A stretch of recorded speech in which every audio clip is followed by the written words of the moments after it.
In a world where dreams meet reality, there exists a place where your business can flourish. That place is Shopify. Imagine having the power to craft your online store with tools that make it as easy as a gentle breeze. Whether you're an artisan of handmade wonders, a creator of digital treasures, or a curator of the latest trends, Shopify stands by your side. With its customizable templates, seamless integrations, and support that's always there, your dream store is just a heartbeat away.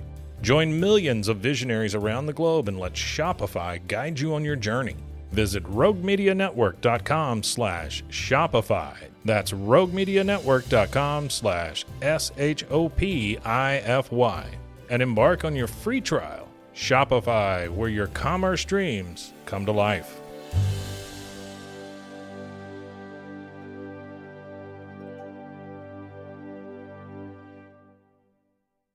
You just found the perfect product that helps with staying cool during hot summer runs. No more gross warm water. Stay cool with this product from Gear Handle. This hydration tube cover helps keep your water cool and easily accessible. Stay hydrated during those long summer runs or even delay from freezing in the winter. Plus, they're compatible with various brands of water bladders and come in various colors. Visit gearhandle.com and use promo code H2O today.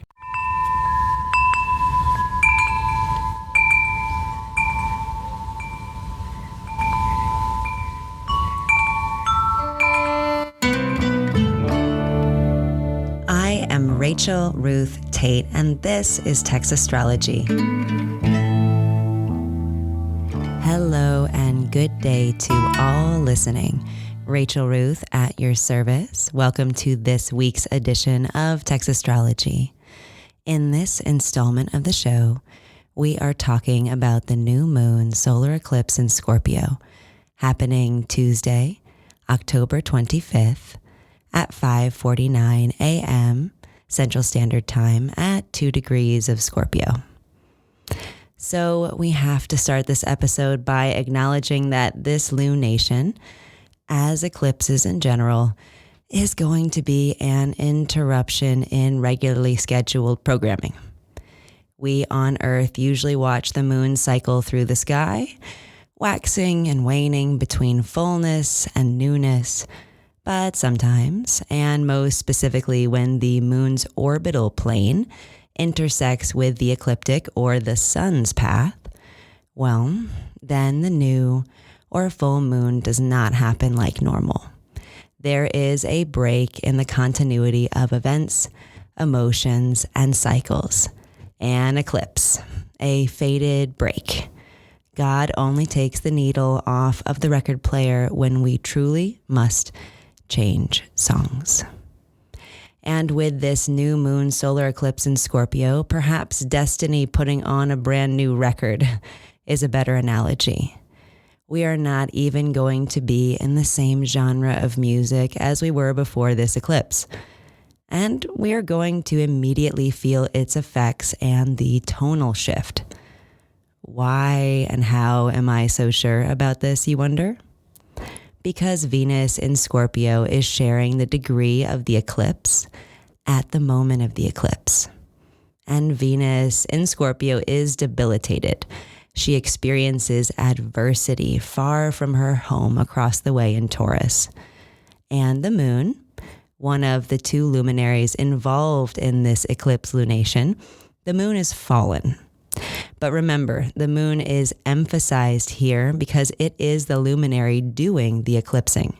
The black moon, the new moon, is blocking out the sun. The Scorpio moon is dominant here and responsible.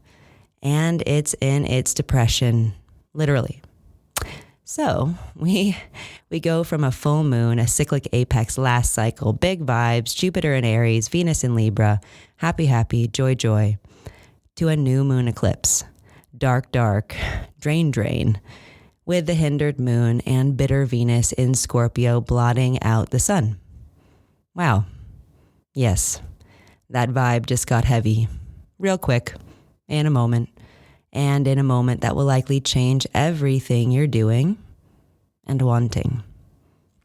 Because Scorpio is traditionally Mars's yin fixed water home sign represented by the scorpion, right? It's the 8th sign and rules the sex organs and the hormones.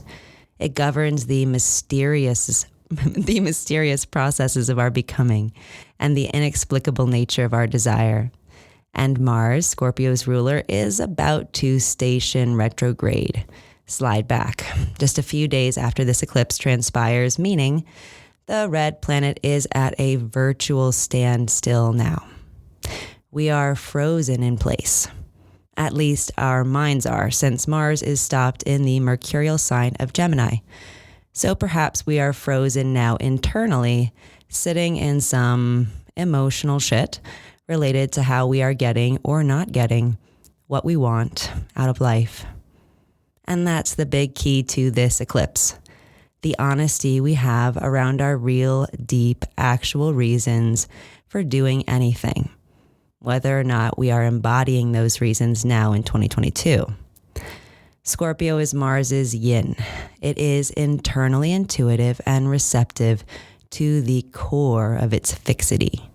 It's the part of you that has always known what you love forever, and also the part of you that may fight like hell against that. Scorpio is the depth of the iceberg of yourself and what is exposed versus at the bottom. It's the vast hole in the ocean floor that you leave in your wake if you melt. And make no mistake, this new moon eclipse in Scorpio is going to literally reshape us. The moon and the sun, in the inky eclipse darkness of their conjunction, are going to be feeling around the bottom of the proverbial emotional bathtub we're sitting in and looking for the chain to pull the drain plug. Our luminaries, our literal personal energy, that's looking for a release valve, one that may help us relieve the pressure we feel trapped beneath that ocean of emotion that essentially has flooded us in since, 2020. Because this Scorpio eclipse is a south node eclipse. It is repulsive, and it's happening at a hard 90-degree square angle of sustained tension with the sign of Aquarius, where Saturn has been, our social issues, since 2020, and where it will be until March of 23. Our Saturnian social problems are not going away, but these scorpionic new moon eclipse emotions are just beginning to overwhelm us. So we are reaching that breaking point where we very literally have to do what the South Node commands and let go.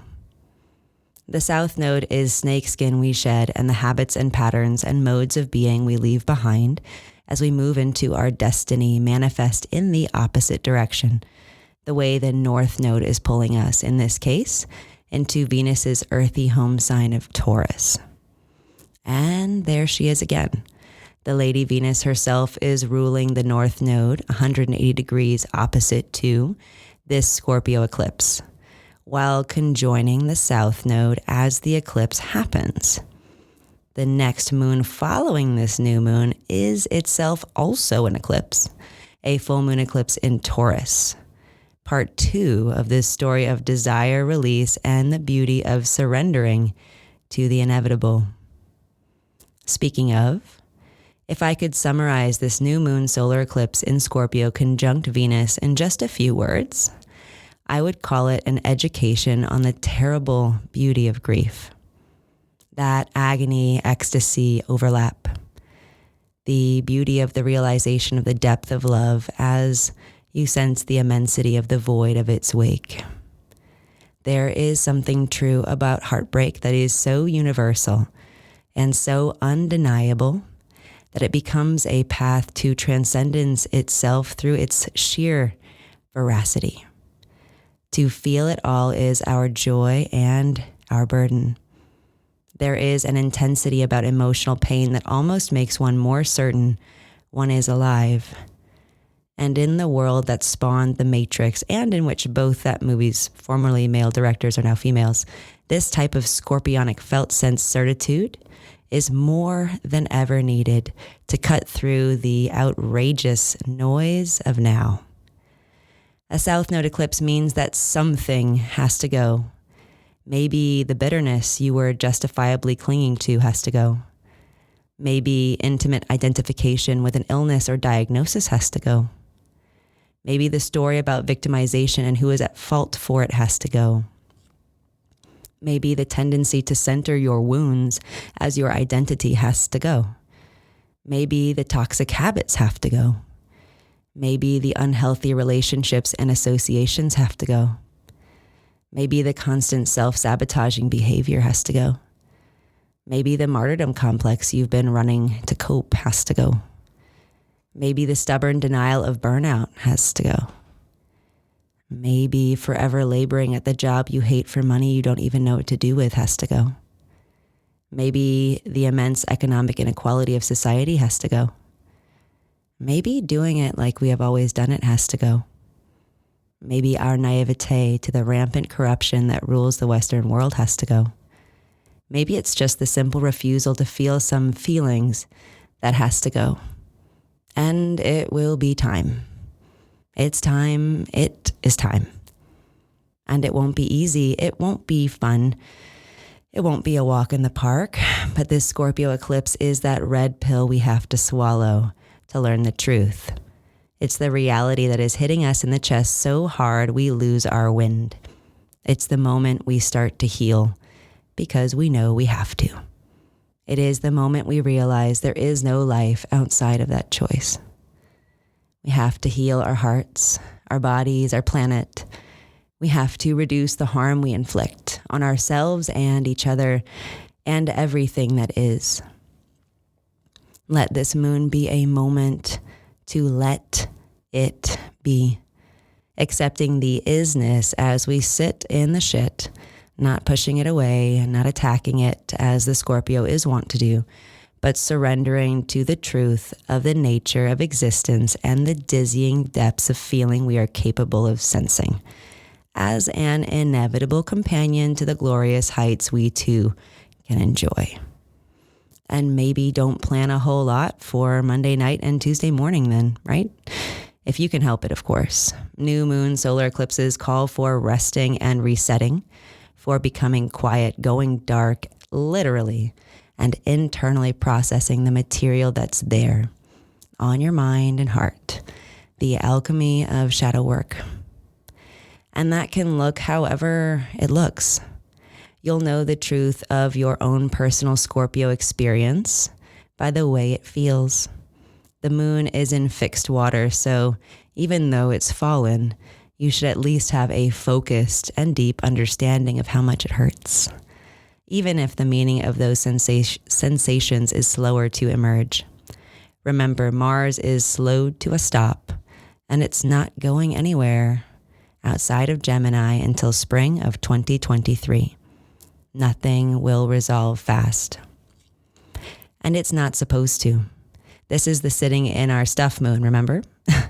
Relax and let it happen. Actively intend to release what does not serve you, and most of all, be open to life changing in the most faded of ways. The moon in fixed signs has a hard time with change, but relief will come faster if we are more open to new strategies for success. Every Scorpio likes a cunning and successful strategy. Anyway, so what does the new moon solar eclipse in Scorpio signify for your sign specifically? Let's jump into this syzygy's meaning for each sign. Mantra horoscopes have been doing it for me lately. They're positive. So let's continue in that direction, controlling the controllables. Very Scorpio as well. So remember, I like to use my rising sign for horoscopes as it speaks to the first house of self and lived experience, but sun or moon signs work as well. You can go to astro.com or your favorite app to cast your chart, your birth chart, using your exact birth time. Now, this Scorpio eclipse cycle for all 12 signs as your mantra for success. Aries. My inherent worth is beyond question. Taurus. My only real control rests with me. Gemini. My own care is my paramount task. Cancer. I will love what and who I love. Leo, my self-awareness will only deepen. Virgo, there is always room for my voice. Libra, I am my most important asset. Scorpio, I can and will evolve. Sagittarius, my human concerns deserve attention. Capricorn, my energy is a gift to any group. Aquarius, I am allowed to be myself in public. Pisces, my soul has high callings. And those are the mantra horoscopes for this cycle. Maybe silently repeat the one that resonates most while we take a short sponsor break. You just found the perfect product that helps with staying cool during hot summer runs. No more gross warm water. Stay cool with this product from Gear Handle. This hydration tube cover helps keep your water cool and easily accessible. Stay hydrated during those long summer runs or even delay from freezing in the winter. Plus, they're compatible with various brands of water bladders and come in various colors. Visit gearhandle.com and use promo code H2O today. And here we are, back at the studio to continue this episode of Text Astrology. It's time to talk about our top 3 transits between now and the full moon lunar eclipse coming next. Number 1, Mercury enters Scorpio on Saturday, October 29th at 2:19 p.m. Central Standard Time, 4 days after our eclipse lunation, where Mercury will stay until mid-November. This feels about right, doesn't it? That is because the swift-moving planet of Mercury is never very far from the sun. Actually, the messenger planet is never more than 28 degrees from the sun to be exact, or 1 sign max. Mercury entering Scorpio at this time will facilitate the application of language to that which we are feeling, sensing, and desiring during the 2 weeks following this syzygy. Language is a tool that expresses truth before and beyond it. However, we can often use this processing of putting words to a feeling as just that, processing, very human. If we can apprehend a sensation by naming it, it feels more like we are able to own it and get our arms around the thing as we wrap our mind around it as well, forming the words. Mercury has little inherent ability or inability in Scorpio. There is a very choose-your-own adventure quality to it, like there is to some degree in life itself. Mercury in Scorpio is capable of both the expression of profound truths and clever schemes or scams. It's all about how you use the mouthpiece attached to the fixed water or the deeply emotional parts of yourself. Mercury rules just a single bound, or a little Egyptian term, in Mars's yin home sign in Scorpio that spans 8 degrees from 11 to 19 degrees of Scorpio. Expect the verbiage to come easier during the middle of Mercury's journey through the sign, and perhaps the quips to be more witty or the shadow work more fruitful. Perhaps this transit is also a good time to communicate with your unconscious or subconscious. Very Scorpionic there. With Mercury in Scorpio, especially after a major lunation like this new moon eclipse, the mood will be right for that deep work. Keep a notepad by your bed to write down dreams or ideas upon waking. Follow the intuitions that pop up seemingly randomly, like the names of old friends, memories of places you've been, thoughts about long forgotten items, etc. Maybe even dabble in whatever area of the mystical or occult that calls to you. That could be astrology, since you're listening to this podcast, or tarot, meditation, or plant medicine, to name a few pathways into the deep and strange, which Scorpio is. I recommend the book Hellenistic Astrology by Chris Brennan. He has some great Scorpio placements, and the book is a deep, deep dive. You're welcome to meditate with me personally on the free Fit On app as well. I have some stuff up there like a third eye opening practice that pulls from my most esoteric experience. Scorpio is my fourth house, if you are curious. So this stuff comes from my most private place. Often, Mercury in Scorpio is sort of private, more likely to say only as much as is required, because our speech is our power. It is our literal life force energy exiting the body in the form of sound waves that penetrate the skin of those we are speaking to. You can feel this phenomenon physically when you're around loud live music, especially heavy bass. It vibrates you with it. So if this transit has you tight-lipped, that's okay too. Not everything has to be put into words. Because we can communicate that stuff, everything really, that is before words, without them. Like the story of the Tower of Babel, oftentimes our true intentions get lost in translation, or we find ourselves fighting over the very terms we use instead of the reality itself. Especially while Mars is in Gemini this whole time and retrograde most of it, Mars still rules and impacts everything in Scorpio, and it's moving super slow.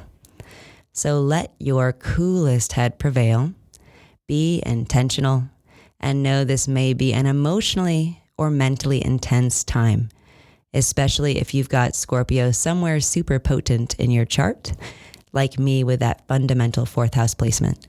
It's worth looking into. Second transit.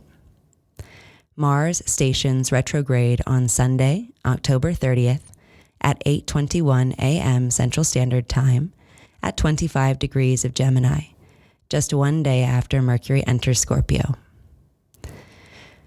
Mars will remain retrograde until its direct station mid-January of 2023, and it will remain in Gemini until late March of 2023.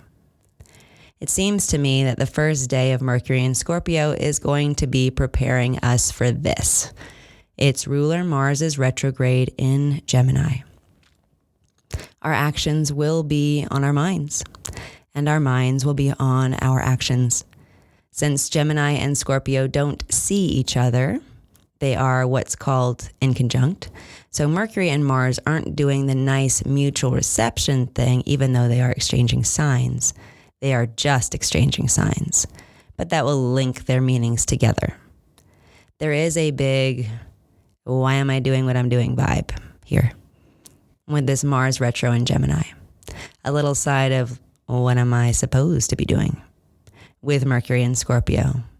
Or actually, what am I not supposed to be doing with the South Node over there post-eclipse? A lot of life is about what we don't do.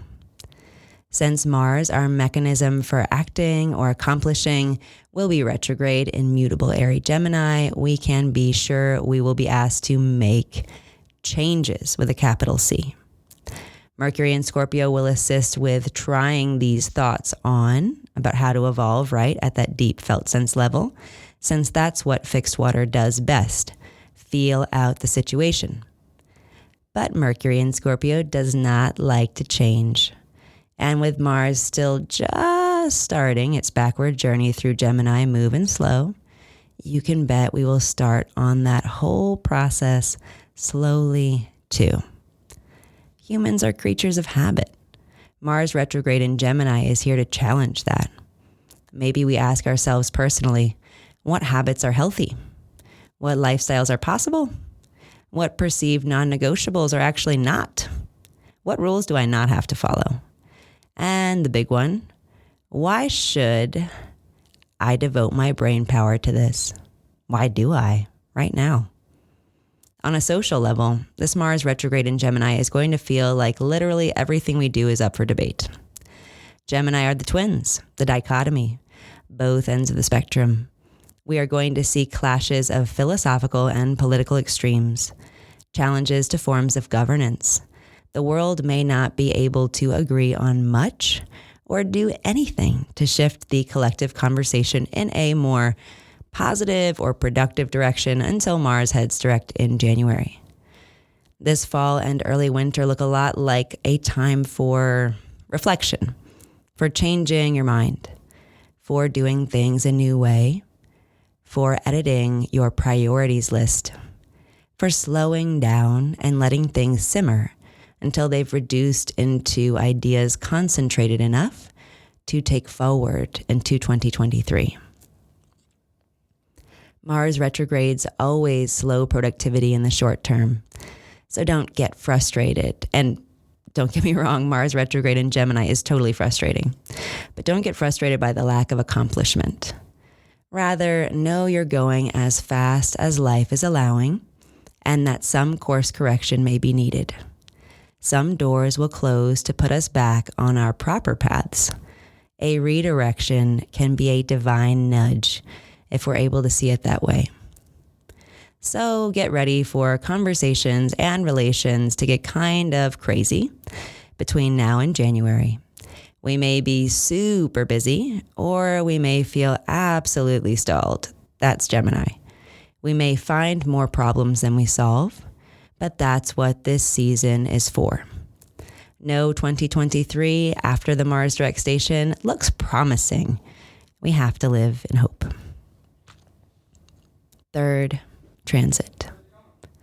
Venus, the Sun, and Mercury conjoin the South Node at 13 degrees of Scorpio during the first week of November.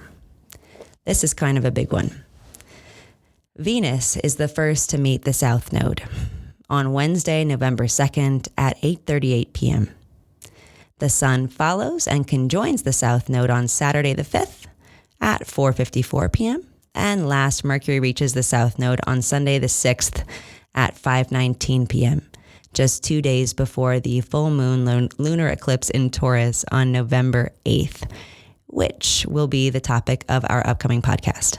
That big eclipse happens on the day of the American midterm elections as well, but let's save that spicy stuff for next episode. So, what should we make of this Venus-Sun-Mercury meetup with the South Node? Well, let's break down the symbolism and make it simple.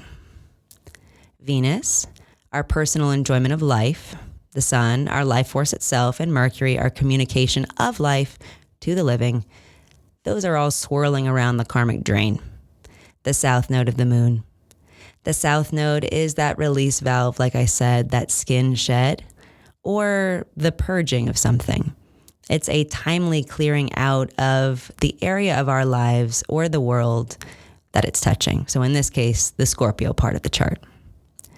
So first, the Scorpio South Node drain will suck our Venus dry on Wednesday.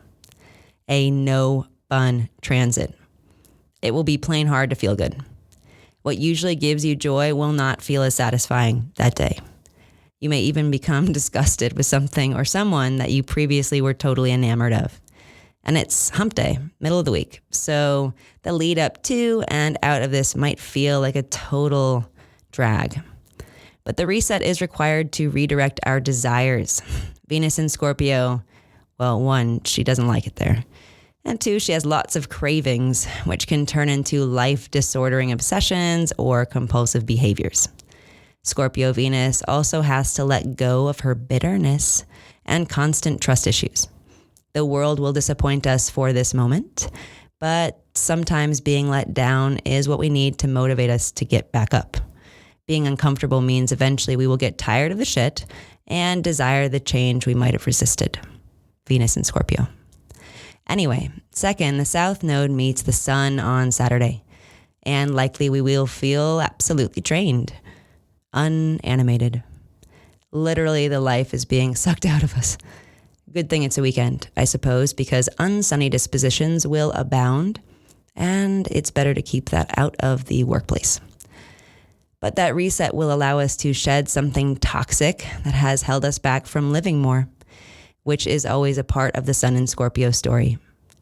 Maybe it's the literal excretion of toxins, or the nixing of a bad habit that's been slowly draining you. or cutting something or someone out that's toxic. Sun in Scorpio doesn't tolerate betrayal, and it may take the South Node's transit to clear out some old feelings from the last time you were lied to or abused. Think the benefit of processing issues left over from intimate violence, or the benefit of releasing the pain of the wounds of childhood trauma. And last, Mercury, our messenger, will connect with the South Node on Sunday evening. This is good because it's going to be the final of this procession of personal planets over the purgative South Node of the Moon, and it should put a period or an exclamation mark on the story for us. It is often best to be undisturbed and in a private place when that culmination of an intense transit transpires. But don't worry if you won't be alone or at home that weekend. It's all fated with the nodes anyway. So Mercury in Scorpio conjunct the South Node will feel perhaps like a shutting down of the mind or a clearing out of whatever thoughts have been lingering there. Mercury conjunct the South Node, especially in Scorpio, doesn't have much to say. It may be in the process of realizing regret or letting go of the need to express something to someone who won't hear it. There may be some toxic thought patterns that come to the surface so that you can realize how close you are to discarding them. Many times we participate in thought forms that we were taught, which might not serve us, but which we were conditioned to ingratiate to survive our childhood. Think the values imbued by religious education, modeled self-care practices, the financial hygiene you were raised with, etc. These are deep themes that, if they are the source of personal wounds, can fester. If we aren't careful to clean them by exposing and clearing out the gunk inside. It's not the most glamorous work, but excising negative self-talk and releasing blame and shame and taking control, that can be so liberating. That's hopefully how we feel after this transit is complete. Like mental blocks have been lifted or cleared. It may be a lot to think about, literally, but remember you are worth every effort. Which, by the way, just because the South Node is a flushing force doesn't mean that its meanings are made manifest without action or trial, so to speak, especially not while in Scorpio, the active planet Mars' sign. Even letting go requires the intentional opening of the fingers and the palm, capiche? Gravity can't do all the work. And Scorpio rules the genitals and hormones, like I mentioned before. So with this node activity, the South Node activity, we are definitely going to be doing more work and making less love. Wah wah. We might even be choosing to get off of hormonal birth controls, or we might upgrade to the bougie hormone-free milk since it's barely more expensive now anyway. Detoxification is the name of the game. I will leave you with the knowledge that the Sun and Mercury will make their Cazimi, Mercury in the heart of the Sun, here in Scorpio, the day of the next moon, so the day of the next Taurus eclipse. So if it's not clear what you're supposed to get rid of or where the toxic shit is in your world, do not worry. You'll for sure see clearly by then. On that attempt to be upbeat about the downbeat sky, I will finish us up and summarize the upcoming quality of time. So the next couple of weeks after this eclipse will be intense, purgative, clarifying, deeply felt, and significant. Let those words be a mini guide, and let's move into the final do's and don'ts for this wild Scorpio syzygy. Do let go of the small stuff. You will have bigger fish to fry than your minor irritations. Don't deny it when something matters. Your negative emotions are allowed and allowed to take up space. Do treat your body like your temple. Everything you consume can be sacred. Don't try to hide or ignore health issues if they pop up. They are here to guide you back to bodily balance. Do take an extra moment if you need one. Life is not a race, and you can always just leave early. Don't freak out if you forget something or run late. You are human and can remind people of that. And that concludes this new moon solar eclipse in Scorpio edition of the show. Stay safe and be kind during this disruptive eclipse astrology. It's a lot, and the last thing we need in our way is each other or ourselves. Until November, y'all. That's it for this episode, folks. Meet me here every full and new moon for more cosmic wisdom.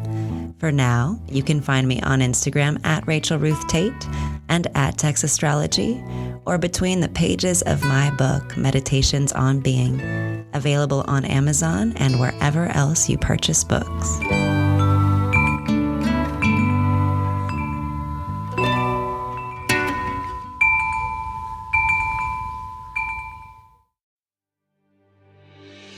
In a world where dreams meet reality, there exists a place where your business can flourish. That place is Shopify. Imagine having the power to craft your online store with tools that make it as easy as a gentle breeze. Whether you're an artisan of handmade wonders, a creator of digital treasures, or a curator of the latest trends, Shopify stands by your side. With its customizable templates, seamless integrations, and support that's always there, your dream store is just a heartbeat away. Join millions of visionaries around the globe and let Shopify guide you on your journey.